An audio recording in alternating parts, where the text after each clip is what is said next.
Salut tout le monde, c'est Itech et aujourd'hui on se retrouve avec H4MS pour vous faire la comparaison entre Face ID sur iPhone et le Face Unlock sur Android.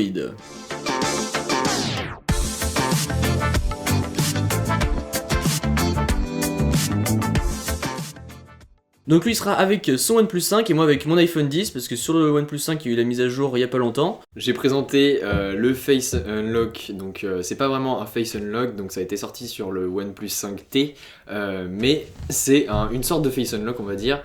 OnePlus l'a développé directement sur le OnePlus 5 et en fait c'est un Smart Lock, donc c'est ce qui va vous permettre dans les déverrouillages, dans les modes de déverrouillage de Android directement, il n'y a pas besoin de passer par une application tierce, ça prend l'appareil photo et vous pouvez avoir une correspondance faciale avec votre appareil photo. Donc maintenant on va vous faire la comparaison puisque le Face ID ça marche avec des capteurs 3D, des projecteurs de points, des trucs infrarouges et tout, et là ça marche juste avec l'appareil photo. Donc on va voir lequel est le plus rapide et après on va faire une comparaison de sécurité, c'est-à-dire si on prend une photo, est-ce que ça va se déverrouiller, etc. Donc c'est parti. Donc du coup on va commencer par faire un petit test de vitesse. Donc vas-y. On va se mettre comme ça, et là, attention, on est à 3, 2, 1, hop, et là, on déverrouille. Voilà. Bon là j'ai eu un problème de slide parce que j'ai pas glissé assez haut, mais... Bon attends, on recommence. Attends merde, faut pas que je le regarde. 1, 2, 3. Donc voilà, vous voyez c'est vraiment quasiment pareil, c'est on a la même fait chose. en même temps là, ça se joue vraiment à rien du tout. Si on fait un troisième essai, 1, 2, 3. Voilà, merde, j'ai raté mon slide. 1, 2, 3. Voilà, ça se joue Ouais, vraiment à c'est quelques la même secondes chose. près. Des fois ça va être lui qui va être en premier, des fois ça va être moi, donc bon voilà, ça se joue vraiment à pas grand chose. Donc du coup, après avoir fait avec la rapidité, maintenant on va voir avec une photo si jamais ça marche. Donc là voilà, avec ma belle photo, on va bien on met la luminosité au maximum pour bien que ça le détecte, et maintenant on va voir si ça marche. Voilà, c'est bon. donc vous C'est avez déverrouillé. pu voir le petit cadenas c'est déverrouillé.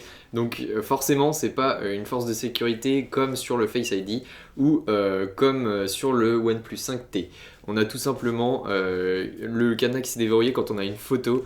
Donc on est allé chercher la photo sur Facebook. Donc franchement si vous faites voler votre portable et que vous avez votre nom affiché, franchement vaut mieux pas avoir le nom affiché ou même quelqu'un qui connaît votre nom peut aller chercher sur Facebook une photo qui peut déverrouiller votre téléphone. Donc franchement, si vous avez peur de cette sécurité, ne la mettez pas. Après voilà, on a quand même dû s'y prendre à plusieurs reprises pour que ça marche avec la photo, parce que ça marche pas toujours avec la photo. Donc maintenant on va essayer avec l'iPhone 10, voir si ça marche. Même si voilà, on se doute déjà un peu plus du résultat vu qu'il n'y a pas les capteurs 3D. Donc là par exemple si on fait ça, voilà, là j'ai eu la petite vibration haptique comme quoi ça ne marchait pas. Encore une fois, voilà, ça ne marche pas. Peut-être une troisième fois, on sait jamais. Et voilà, et donc ça ne marche toujours pas, c'est dû tout simplement au capteur 3D. Donc comme vous avez pu voir, pour ce qui concerne la vitesse, c'est à peu près équivalent. Voilà, il y a des fois où moi ça va être un peu plus rapide parce qu'en fait moi je peux directement appuyer, swiper et ça va se déverrouiller. Alors que le mien, j'ai juste à attendre que le cadenas se déverrouille parce que si j'attends pas et que je swipe avant, je suis obligé de passer sur l'empreinte digitale au lieu de mettre mon visage. Et c'est un peu emmerdant. Voilà, donc du coup c'est pour ça, mais après pour ce qui est de la vitesse en termes de déverrouillage, c'est vraiment équivalent, ça doit être 2 millièmes de seconde près, même pas. Donc après voilà. Par contre en ce qui concerne la sécurité, comme vous avez pu le voir, moi avec mon iPhone 10, on peut pas le déverrouiller avec une photo, tout simplement parce qu'en fait il y a des capteurs 3D qui se situent dans l'encoche de l'iPhone 10, et donc du coup ils vont projeter des points partout tout autour du visage, donc ce qui fait que quand c'est une photo, donc c'est-à-dire quelque chose en 2D, bah du coup les points ne vont pas pouvoir se projeter, et donc c'est pour ça que ça ne doit pas marcher. Par contre, sur le OnePlus 5, ce n'est pas comme sur le OnePlus 5T, la sécurité n'est pas aussi haute parce que le capteur du OnePlus 5 n'a pas été fait pour le Face ID. Ça reste une fonctionnalité Smart Lock, ok c'est des verrouillages intelligents, la technologie est bien avancée, mais malgré ça on peut quand même le déverrouiller si on a les yeux fermés ou si on a une photo devant le capteur photo. Voilà, parce que comme vous avez pu voir, moi j'avais juste à approcher mon téléphone avec la photo de son visage et hop, voilà, ça se déverrouillait. Alors qu'avec l'iPhone 10, voilà, on pouvait essayer de près, de loin, voilà, ça marchait pas. Donc voilà, donc après c'est cool de quand même l'avoir sur Android parce que bon voilà, ça marche quand même, c'est quand même super rapide. Après voilà, c'est dommage qu'il y ait ce petit problème de sécurité entre guillemets, parce que ça veut dire que n'importe qui a une photo de vous peut déverrouiller votre téléphone. Mais bon, à part ça, ça marche quand même relativement bien. Donc voilà, privilégier plutôt de mettre une double sécurité, c'est-à-dire avec une empreinte digitale ou de temps en temps, de mettre une empreinte digitale et le déverrouillage par visage, comme ça, voilà, ça sécurisera beaucoup plus votre smartphone. Donc voilà, c'est tout pour cette vidéo, j'espère qu'elle vous a plu. C'est le cas, n'hésitez pas à mettre un pouce bleu, à me suivre sur les réseaux sociaux qui se trouveront dans la description, à aller checker sa chaîne et à vous abonner. Allez, salut. Salut tout le monde.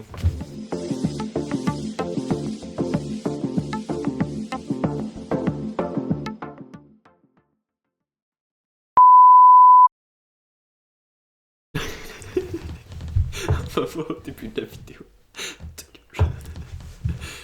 Salut tout le monde, c'est E-Tech et aujourd'hui on se retrouve avec... H du 80S.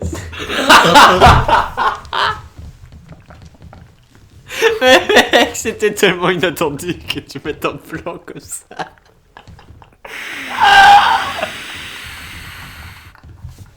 Attends, je sais pas pourquoi je me suis tourné comme ça. Non, laisse, c'est pas grave, je couperai au montage. Ah mec, tu gardes ce rush là.